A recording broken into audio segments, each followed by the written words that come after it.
ఓం శ్రీ గురుభ్యో నమః. ఓం శ్రీ మాత్రే నమః. శుక్రగ్రహము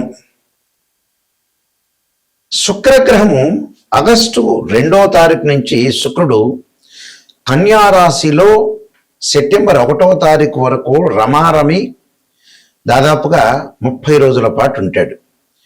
ఈ శుక్రుడు కన్యా రాశి అనేది మన జ్యోతిష్ శాస్త్రం ప్రకారంగా శుక్రుడు నీచ స్థానంలో ఉన్నట్టు అర్థం. శుక్రుడికి సహజంగా వృషభము తులారాశులు స్వక్షేత్రాలైతే, అలానే ఉచ్చస్థానం అనేది మీనరాశి, దానికి సప్తమంలో ఆపోజిట్లో ఉన్నది నీచ రాశి అని అర్థం. అంటే నీచస్థానం కన్యారాశిలో నీచస్థానంలో శుక్రుడు ఉన్నట్టు. ఈ శుక్రుడు వివాహానికి సంబంధించిన కారకుడు. సుఖాన్ని, భోగాన్ని, సౌఖ్యాన్ని, లగ్జరీని, వాహనాన్ని, బంగారు నగల్ని, దుస్తుల్ని, కాస్మెటిక్స్ కానీ, అందంగా ఉండటం కానీ, బ్యూటీగా ఉండటం కానీ, క్యూట్గా ఉండటం కానీ, వీటన్నిటి కూడా కారణమయ్యేవాడు ప్లానెట్ ఏంటంటే వీనస్ ప్లానెట్. శుక్రగ్రహము సప్తమ భావకారకుడు అంటారు జ్యోతిష్యంలో. శుక్రగ్రహం బాగుంటేనే మ్యారేజ్ లైఫ్ అనేది అనుకూలంగా ఉంటుందని, కొంతవరకు ఒక 30-40% సపోర్ట్గా ఫైనాన్షియల్ పరంగా ఉండే డెవలప్మెంట్స్ కానీ, ఇలాంటి వాటిలన్నిటికీ కూడా శుక్రుడు కారణమవుతాడు. మరి ఇప్పుడు చెప్పే ఫలితాలు ఏంటంటే గోచార రీత్యా చెప్పే ఫలితాలు అంటారు. గోచార పరంగా ఎవరి రాశి దగ్గర నుంచి అయినా సరే వాళ్ళు ఎలా చూసుకోవాలి, వాళ్ళ రాశి దగ్గర నుంచి 1, 2, 4, 5, 8, 9, 11 స్థానాల్లో ఉంటే శుక్రుడు మంచి ఫలితాన్ని ఇస్తాడు. అంటే వివాహ సంబంధాలు కానీ, లవ్ అట్రాక్షన్ కానీ, ప్రేమికులు కానీ, ప్రేమించటం కానీ, అలానే వివాహ సంబంధాలు, సంతానము, డబ్బు అన్ని రకాలుగా అనుకూలంగా ఉండాలంటే శుక్రగ్రహం అనేది మన జాతకంలో అనుకూలంగా ఉండాలి. అలాగే గోచారరీత్యా కూడా 20% గోచారం 20% సపోర్ట్గా ఉన్నా కూడా మన జాతక పరంగా శుక్రగ్రహాన్ని చూడాలి. అంటే ఈ గోచారం అంతా కూడా ఉద్యోగము, వ్యాపారము, సంతానము, డబ్బు, ఈ నెల రోజుల పాటు ఎలాంటి నిర్ణయాలు తీసుకోవాలి, ఎలాంటి విషయాలు తీసుకోవాలి, ఎలాంటి మనం ఖచ్చితమైన నిర్ణయాలు తీసుకోవాలి, ఎలాంటి తప్పుడు నిర్ణయాలు తీసుకోకూడదు అని చాలా జాగ్రత్తగా అనుసరించేదే గోచారం.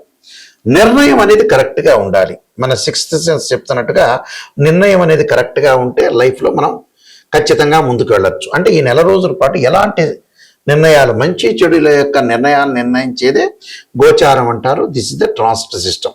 దానికి ఎలాంటి పరిహారాలు చేసుకోవాలి, ముందుకు వెళ్ళాలి. అలానే ద్వాదశ రాశుల వాళ్ళందరికీ కూడా శుక్రగ్రహం అనేది ఎలాంటి ఫలితం ఇవ్వబోతుంది ఈ నెల రోజుల్లో మనం తప్పకుండా నిజాన్ని తెలుసుకోవాలి. మీనరాశి వారికి శుక్రుడు తృతీయ రాశ్యాధిపతి, అష్టమ రాశ్యాధిపతి అయిన శుక్రుడు సప్తమ స్థానంలో ఉంటాడు. అంటే సప్తమ స్థానంలో ఉండటం వల్ల కోపాన్ని అణుచుకోండి, ఆవేశంతో ముందుకు వెళ్ళొద్దండి. అలానే మానసికంగా కొంత దిగులు పడే అవకాశాలు ఎక్కువ ఉంటుంది. ఫైనాన్షియల్ పరంగా, ఆర్థిక పరంగా బాగున్నా కొన్ని కష్ట నష్టాలు, ప్రభుత్వ మూలకంగా ఇబ్బందులు, ఒత్తిళ్లు, భాగస్వామ్య వ్యాపారం వల్ల కూడా కొంత ఇబ్బందులు, అలానే రహస్య అవయవాలకు కూడా కొన్ని ఇబ్బందులు, ఆరోగ్యపరంగా చాలా జాగ్రత్తగా ఉండండి. అలానే భార్య తరఫున బంధువుల వల్ల కొన్ని బాధలు కలిగే అవకాశాలు, అలానే కుటుంబంలో అశాంతి, అకాల భోజనం జరిగే అవకాశాలు ఎక్కువ ఉంటాయి. వివాహ సంబంధాలు కూడా కొంత ఆటంకాలు కలగటం, ముందుకు వెళ్ళలేకపోవటం, ఏదో ఒక సంబంధం చూస్తాం, రెండవ సంబంధం చూస్తాం, మూడవ సంబంధం అనేది కరెక్ట్గా లేకపోవటం, భార్యాభర్తల మధ్యలో చిక్కులు రాకుండా ఆచితూచి అడుగు వేయండి. అంటే లౌకిక విధానాన్ని అనుసరించండి. సో అలానే వాహనాలు కొనుగోలు చేయాలనుకుంటారు, చేయలేకపోతారు, రుణ బాధలు కలుగుతాయి. అలానే కారు కొనాలంటే కూడా రుణాలు వచ్చే అవకాశం ఉండదు, బ్యాంక్ లోన్స్ వచ్చే అవకాశాలు ఎక్కువగా ఉండవు. అంటే డిఫరెన్స్ ఆఫ్ ఒపీనియన్స్ మనుషులతో ఉండకుండా, పీపుల్తో ఉండకుండా, వైఫ్ అండ్ హస్బెండ్ రిలేషన్లో చిన్న చిన్న విషయాలను పట్టించుకోకుండా, డిస్ప్యూట్స్ లేకుండా కరెక్ట్గా బాండింగ్గా ఉండి ముందుకు వెళ్ళండి. అంటే ప్రతి విషయంలో కూడా కొంత జాగ్రత్తగా అనుసరించి ముందుకెళ్తే మన లైఫ్ను మనం లీడ్ చేసుకునే అవకాశం అనేది డెఫినెట్లీ ఉంటుంది. కాబట్టి ఇలాంటి విషయాల్లో, ప్రతి విషయంలో కూడా కొంత చాలా జాగ్రత్తగా ఉండి నిర్ణయం చేసుకునేటప్పుడు 10 మంది సలహాలు అడిగి నిర్ణయం చేసుకుని ముందుకు వెళ్ళండి. అయితే ఆర్థిక పరంగా ఫైనాన్షియల్ గ్రోత్ అనేది, ఇన్కమ్ గ్రోత్ అనేది ఉంది. బట్ కానీ ఖర్చుల్ని నియంత్రణ చేసుకుని దేనికి పడితే దానికి ఖర్చు పెట్టద్దండి. అధికంగా ప్రయాణాలు చేస్తారు, అనవసరమైన ఖర్చులు, అలానే బంధువులతో కలహాలు, మిత్రులతో కలహాలు, శత్రువులతో కలిగే అవకాశాలు ఖచ్చితంగా ఉంటుంది. కాబట్టి మీరు తప్పకుండా చేయాల్సింది ఏంటంటే శుక్రుడి యొక్క అధిదేవత, ప్రత్యదేవత, అధిష్టాన దేవత, అంతరిక్ష దేవతలను వేడుకోండి.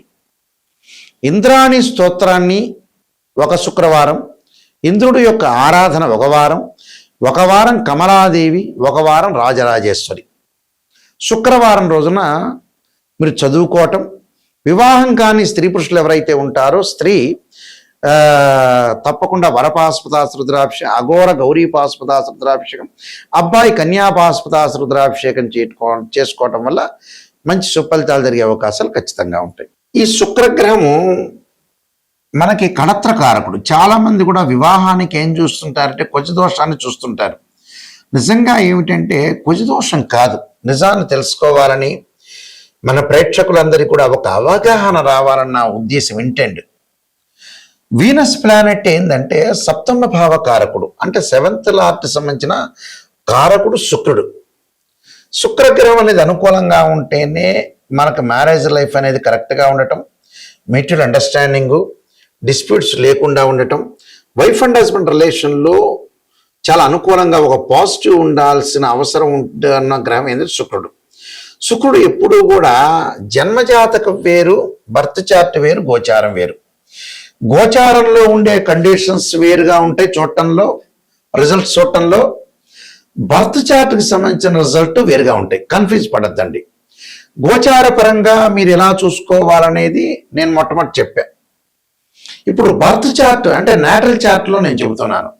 ఈ నాటల్ చార్ట్లో ఏమిటి అని అంటే ఎవరి జాతకాన్నైనా మనం వివాహం అవుతుందా కాదా, వివాహపరంగా డిఫరెన్స్ ఆఫ్ ఒపీనియన్స్ ఎందుకు వస్తాయి, మ్యూచువల్ అండర్స్టాండింగ్ అనేది లేకపోవటం ఏంటి, పెళ్లి అనేది ఎందుకు ఆలస్యం అవుతుంది, ఆలస్యం తర్వాత కూడా విడాకులు ఎందుకు జరుగుతాయి, వివాహం జరగకపోవటానికి కారణం ఏంటి అంటే పేరెంట్స్ అందరూ కూడా గుర్తుపెట్టుకోవాల్సింది ఏంటంటే చాలామంది కూడా 40 ఏళ్ల వరకు 50 ఏళ్ల వరకు పిల్లల యొక్క పెళ్ళిళ్ళు చేయకుండా డబ్బులు ఏదో ఖర్చు అవుతున్నాయని మ్యారేజ్ బ్యూరోలో కానీ ఆస్ట్రాలజర్ని అప్రోచ్ కాకుండా ఇలాంటివన్నీ చేస్తుంటారు. డబ్బులు ఖర్చు అయ్యే అవకాశం అందరికీ ఉంటుంది. ఒకవేళ వాడు ఏమన్నా మ్యారేజ్ బ్యూరోలో ఖర్చు పెట్టలేదా, ఆస్ట్రాలజర్ని కరెక్ట్ అప్రోచ్ కాలేదా, ఏమైనా ఆస్ట్రాలజర్ ఎక్కువ అడుగుతున్నాడా అనే ఉద్దేశంతో కూడా కొంతమంది ఆపుకుంటారు. ఇక్కడ జీవితంలో మనం ఎంత సంపాదించినా పిల్లల యొక్క పెళ్ళిళ్ళు కాకపోతే మనం సంపాదించిన డబ్బు వృధా అని అర్థం.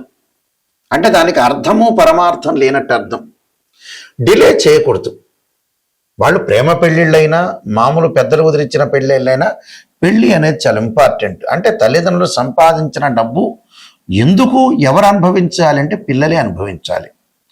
పిల్లలకి మళ్ళీ పిల్లలు లేకపోతే మనం డబ్బు సంపాదించినా కష్టపడినా వేస్ట్. అంటే ఏ కృష్ణా నదిలోనో గోదావరి నదిలోనో మూసీ నదిలో వేయటం మంచిది. అంటే పిల్లలు బాగుంటేనే పేరెంట్స్ బాగుంటారు. దానికి కారణం ఏంటి? శుక్రగ్రహం. శుక్రుడు బ్రహ్మాండంగా పిల్లల జాతకంలో బాగున్నట్టే వెల్ అండ్ గుడ్, మ్యారేజ్ అయిపోతుంది, వాళ్ళకి మళ్ళీ మనవాళ్ళు, మీకు మనవాళ్ళు పుడతారు, అలానే పిల్లలు, వాళ్ళ కొడుకులు, అలాగా కంటిన్యూటీ ప్రాసెస్ అనేది ఒకటి ఉంటుంది. శుక్రుడు ఎప్పుడూ కూడా జన్మలగ్నం నుంచి అనుసరించి 6, 8, 12 స్థానాల్లో ఉండకూడదు. Formula number 1. ఫార్ములా నెంబర్ 2, శుక్రుడు అశ్విని, మఖ, మూల నక్షత్రాల్లో ఉండకూడదు. ఆరుద్ర, స్వాతి, శతభిష నక్షత్రంలో ఉండకూడదు. అలానే మృగశిర, చిత్త, ధనిష్ట నక్షత్రంలో ఉండకూడదు. అలానే పుష్యమి, అనురాధ, ఉత్తరాభాద్ర నక్షత్రంలో ఉండకూడదు. ఇది ఫార్ములా నెంబర్ 2. ఫార్ములా నెంబర్ 3 ఏమిటంటే శుక్రుడు పాపగ్రహాలతో కంజంక్షన్ కాకూడదు. శుక్రుడు రాహుతో కానీ, కేతువుతో కానీ, శనితో కానీ, కుజుడితో కానీ కంజంక్షన్ కాకుండా ఉండటం మంచిది. ఇది ఫార్ములా నెంబర్ 3. 4 ఏంటి అంటే శుక్రుడు రవితోటి కంజంక్షన్ కాకుండా 6, 8, 12 స్థానాల్లో ఉండకూడదు. ఇది ఫార్ములా నెంబర్ 5. అయితే ఏదైతే ఇక్కడ జాతకంలో శుక్రుడు 6, 8, 12 స్థానాల్లో ఉండకూడదు, పాపగ్రహాలతో కలిసి ఉండకూడదు, అలానే కేవలం D1 చార్ట్లోనే కాదు, రాశిచక్రంలో కాదు, నవాంశంలో కూడా ఇలాంటివి వర్తిస్తాయి. అంటే ఒక వివాహం అవుతుందా కాదా అని తేల్చుకోవటానికి రాశిచక్రము, నవాంశము, భావచక్రము, దశలు, అంతర్దశలు అనాలిసిస్ చేయాలి.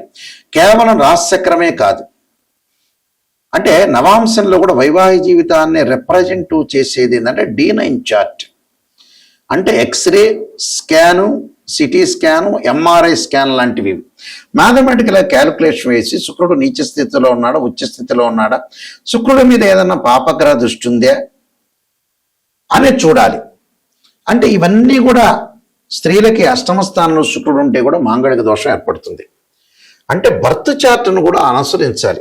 గోచారం ఎప్పుడు కూడా మనం చెప్పే గోచారం అనేది 20-30% సపోర్ట్. అంటే ఈ నెలలో ఎలాంటి నిర్ణయాలు తీసుకోవాలి, భార్యాభర్తల యొక్క సమస్యలు, వివాహాలు, ఉద్యోగ ప్రయత్నాలు, సంతానం, ఇలాంటివి ఎలాంటి జాగ్రత్తలను అనుసరించాలని జాగ్రత్తగా జీవితాన్ని ముందుకెళ్ళాలి. మనం ఇక్కడెక్కడా కూడా పర్మనెంట్గా బతికేది లేదు. మనం ఎవ్వరూ శాశ్వతం కాదు, జస్ట్ కొన్నాళ్ళు ముందు వెనక. అంటే మనం పుట్టంగానే ఎప్పుడు చనిపోవాలనేది ఉంటుంది. మనం పుట్టిన తర్వాత పర్మనెంట్ కాదు, శాశ్వతం కాదు, వెళ్ళిపోవటం అనేది ఖాయం అనేది మనకు తెలుపుతుంది జ్యోతిష్యం. ఎవ్వరూ శాశ్వతం కాదు. పుట్టంగానే ఒక డేట్ ఫిక్స్ అయి ఉంటుంది, కానీ ఆ డేట్ అనేది కరెక్ట్గా ఆస్ట్రాలజీ పరంగానే తెలుస్తుంది. మనం ఈ మధ్యలో చేసే ప్రక్రియలు, పిల్లల యొక్క పెళ్ళిళ్ళు చాలా ఇంపార్టెంట్ తీసుకోవాలి. ఈ మధ్యకాలంలో చాలామంది నెగ్లెక్ట్ చేస్తున్నారు పిల్లల విషయంలో. కరెక్ట్గా జాతకాలు చూపించుకోలేకపోవటం, దానికి రెమెడీస్ చేసుకోలేకపోవటం, మ్యారేజ్ బ్యూరోలు ఇవ్వలేకపోవటం. కానీ మైండ్ మెచ్యూరిటీ లెవెల్స్ పెరగట్లేదు అని అర్థం. మనం దేనికోసం బతుకుతున్నాం, ఎందుకోసం బతుకుతున్నాం, ఎందుకు డబ్బులు సంపాదిస్తున్నాం అనే రీజన్స్ తెలుసుకోండి. ప్రపంచంలో ఈ విషయాలన్నీ కూడా క్లారిటీ తెలుసుకోవాలి. ఒక ఆస్ట్రాలజర్ని అప్రోచ్ అయినప్పుడు కూడా నిజం తెలుసుకోండి. అబద్ధాల ముసుగులో జీవించొద్దండి, సత్య దూరాన్ని చేసుకోవద్దండి. ఇది చాలా ఇంపార్టెంట్. ఎక్కడైతే నెగిటివ్ ఉంటుందో దాన్ని మనం పాజిటివ్ చేసుకొని ఓవర్కమ్ చేసుకుంటేనే మనం 100% మనం బాగుపడినట్టు, లేకపోతే బాగుపడినట్టే కాదు. మన చేతుల్లోనే జాతకం ఉంటుంది, మన చేతుల్లోనే జీవితం ఉంటుంది, దాన్ని సర్వనాశనం చేసుకోవద్దండి. నేను కాలసర్పయోగము, కాలసర్పయోగ చంద్రిక, రాహుకేతులు, ఛాయాగ్రహాలు, బృహత్ పరిహార సింధు, పుత్రగణపతి వ్రతము, అలానే వివాహ మార్తాండము, జాతక చంద్రిక, అలానే సర్వదేవతా గోత్రపులు పార్ట్ 1, పార్ట్ 2, స్వప్న శాస్త్రము, నవగ్రహ దోషాలు పోవడానికి 12 మహావిద్యలు, ట్రాన్సిట్ ఆఫ్ రిజల్ట్స్, అలానే ప్రొడక్షన్ ఆఫ్ ఆస్ట్రాలజీ అనే నెంబర్ ఆఫ్ ఆస్ట్రాలజీ బుక్స్ రాశాను. అలానే బృహత్ పరిహార సింధు, ఇలాంటి నెంబర్ ఆఫ్ ఆస్ట్రాలజీ బుక్స్ రాశాను. ఇవన్నీ కూడా మనకి రాజమండ్రిలో, రాజమహేంద్రవరంలో, కోటగుమ్మంలో ఉన్న మోహన్ పబ్లికేషన్ వారి దగ్గర దొరుకుతాయి ఈ పుస్తకాలు. నా దగ్గర కూడా లభ్యమవుతాయి. నా వెబ్సైట్ www.nayakanti.com, nayakanti.in. నా నెంబర్ స్క్రీన్ మీద స్క్రోలింగ్ అవుతుంది. మేము వంశపారంపర్యంగా చెప్పే వ్యక్తులం. మా నాన్నగారు కూడా కీర్తిశేషులు బ్రహ్మశ్రీ నాయకంటి కుమారస్వామి శర్మ దైవజ్ఞ గారు శ్రీశైలంలో ప్రధాన పురోహితులుగా పనిచేశారు. వారు కూడా ఇంటర్నేషనల్ కౌన్సిల్ ఆఫ్ ఆస్ట్రాలజీలో మెంబరు. మా ఫాదర్ కూడా మా గ్రాండ్ ఫాదర్ సుబ్బయ్య శాస్త్రి గారు. ఇలా మేము వంశపారంపర్యంగా చెప్పేవాళ్ళు. నిజం తెలుసుకుంటే నా ద్వారా ఎంతమంది బాగుపడతారు అనేది నా ఉద్దేశం అండి. దీనిలో నా ద్వారా బాగుపడితేనే నాకు చాలా మంచిది, నేను వీళ్ళకి మెయిల్ చేయగలిగా అనే పాయింట్ నేను ఆలోచన చేస్తాను. తప్పకుండా నిజాన్ని తెలుసుకునే వాళ్ళు, నిజం తెలుసుకోవాలి. నాయకంటి మల్లికార్జున శర్మ గారి ద్వారా బాగుపడాలి. వాళ్ళు వంశపారంపర్యంగా చెప్పే వ్యక్తులు. ఎందుకంటే చాలామంది మినిస్టర్స్ కానీ, ముఖ్యమంత్రులకు కానీ మా పేర్లు తెలుసు. ఆల్రెడీ వాళ్ళ యొక్క వివాహాలకు సంబంధించినవన్నీ కూడా మా నాన్నగారు చేశారు. అందువల్ల మీరు క్లారిటీగా తెలుసుకొని, నిజాన్ని తెలుసుకొని ముందుకెళ్ళండి. స్క్రీన్ మీద స్క్రోలింగ్ అవుతున్న నెంబర్ ఉంది, ఆ నెంబర్కి నా నెంబర్ దగ్గరికే వస్తుంది.